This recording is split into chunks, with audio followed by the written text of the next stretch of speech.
राष्ट्रिय परीक्षा बोर्ड प्रशासन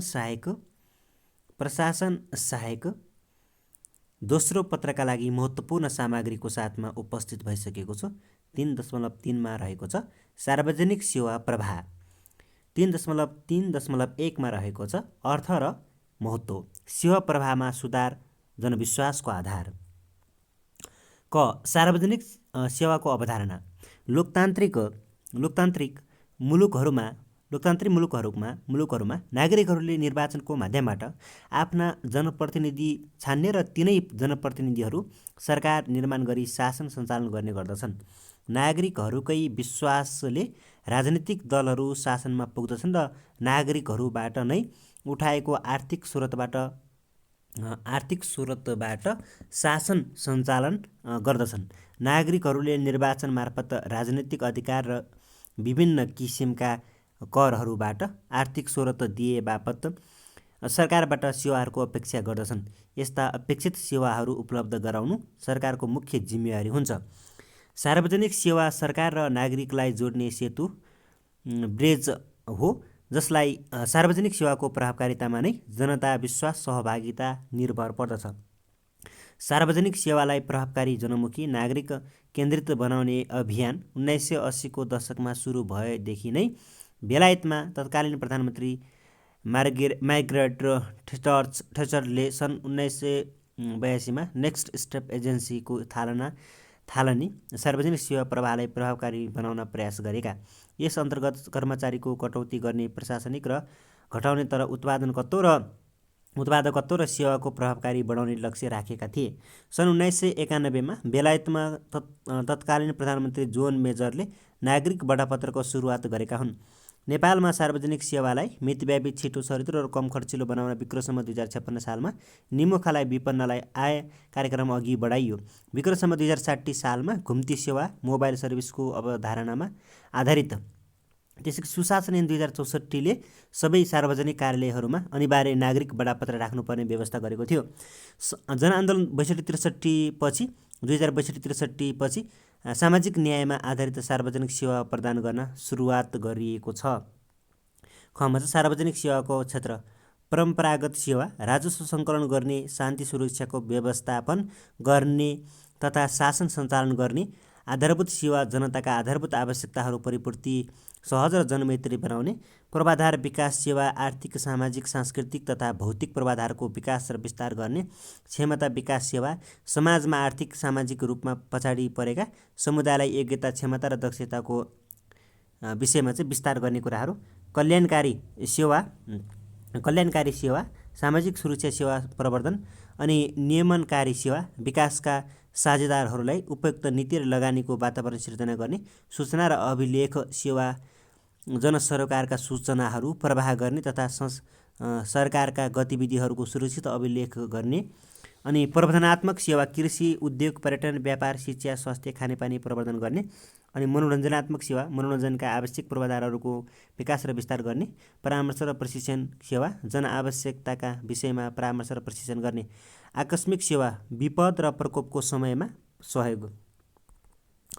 त्यसैगरी सार्वजनिक गमा छ सार्वजनिक सेवाका विशेषताहरू। राज्य वा सरकार प्रदत्त सार्वजनिक सेवाहरू सरकार र सरकारी निकायबाट प्राप्त हुन्छ।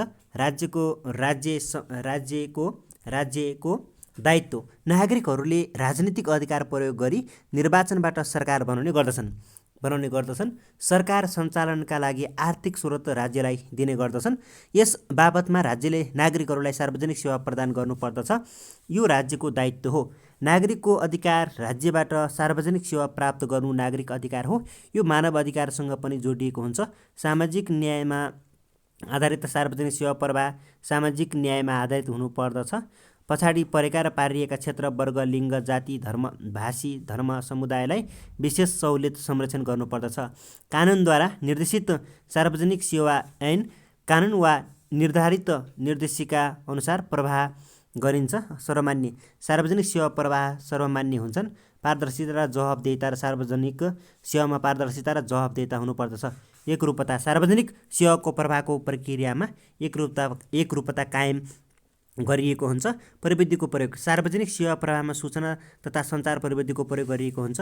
परिवर्तनशीलता सार्वजनिक सेवा प्रवाहमा नव परिवर्तनशील अवधारणा स्वीकार गरिन्छ र सेवा प्रवाह परिवर्तनशील हुन्छन्।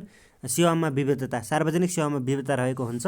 बहुल निकाय सार्वजनिक सेवा प्रवाहमा एकभन्दा बढी निकायहरू संलग्न हुन्छन्। जनसहभागिता सार्वजनिक सेवामा जनसहभागिता अनिवार्य रहन्छ।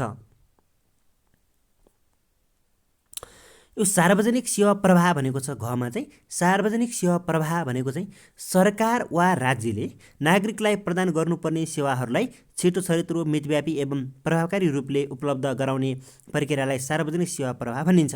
सार्वजनिक सेवाहरू जनताले अनुभूति हुने गरी प्राप्त गर्न सक्ने अवस्था नै सार्वजनिक सेवा प्रवाह हो। सार्वजनिक सेवालाई जनता वा नागरिक समक्ष पुर्याउनु, उपलब्ध गराउनु, प्रदान गराउनु र सोसँग सम्बन्ध कार्य एवं क्रियाकलापको समग्रतालाई सार्वजनिक सेवा प्रवाह भनिन्छ। सार्वजनिक सेवा प्रवाह सरकारको प्रभावकारिता नाप्ने बलियो आधार पनि हो। यसलाई सरकार एवं गैर सरकारी क्षेत्रको सहकार्यमा छिटो छरितो प्रभावकारी र गुणस्तरीय रूपले प्रवाह गरिनुपर्दछ। सेवा प्रवाहभित्र निम्नलिखित कुराहरू समेटिन्छन्। घोषणापत्र सेवाको पद्धति लक्षित सेवाग्राही सेवा प्रवाह गर्ने जिम्मेवारी निकाय सेवाका शर्तसहितको घोषणा स्थान सेवा प्रदान गर्ने तथा प्राप्त हुने स्थान समय र दिन सेवा प्रदान हुने दिन र समय मूल्य र योगदान सेवाको लागि दिनुपर्ने मूल्य र योगदान अनि तरिका र प्रक्रियामा चाहिँ सेवा प्रदान गर्ने तरिका अनि प्रक्रिया भनेको छ। मूल्याङ्कन प्रतिवेदन सेवा प्रवाहको अनुगमन मूल्याङ्कन र प्रतिवेदन। अङ्गमा सार्वजनिक सेवाको भूमिका र महत्त्व सार्वजनिक सेवाले सरकार र नागरिक बीचको सम्बन्ध निर्धारण गर्दछ। प्रभावकारी सेवा प्रवाहमा सरकारले नागरिकको समर्थन प्राप्त गर्दछ भने कमजोर सेवा प्रवाह हुँदा विरोध। सार्वजनिक सेवा सरकारले नागरिकबाट विश्वास आर्जन गर्ने माध्यम हो। सार्वजनिक सेवा राम्रो भएको खण्डमा नागरिकले सरकारप्रति गर्ने विश्वास बढ्छ। त्यसै गरी हामीले अर्को कुरा चाहिँ ख्याल गर्नुपर्ने कुरा के छ भने नम्बर 3 मा सार्वजनिक सेवा राज्यप्रतिको नागरिकको स्वामित्व प्रवर्धन गर्नेका माध्यम हो। प्रभावकारी सार्वजनिक सेवामा नागरिकले मेरो देश, मेरो सरकार र मेरो शासनको अनुभूति गर्दछ। अनि निष्पक्ष र भेदभाव रहित सार्वजनिक सेवाले नागरिक बीच सुसम्बन्ध स्थापना गर्दछ, जसले राष्ट्रिय एकता मजबुत बनाउन सहयोग गर्दछ। विकासात्मक, प्रवर्धनात्मक, व्यावसायिक र सेवाको माध्यमबाट राष्ट्र विकासमा नागरिक सहभागिता अभिवृद्धि गर्न सकिन्छ। प्रभावकारी सार्वजनिक सेवाले शासन व्यवस्था जनताको लागि हो भन्ने अनुभूति गराउँछ र शासनको वैधानिकतामा प्रमाणीकरण गर्दछ। विविधताको व्यवस्थापन हुन्छ। सरकारको औचित्य पुरा हुनुका साथै समृद्ध समाज र राष्ट्र निर्माणमा भूमिका खेल्छ।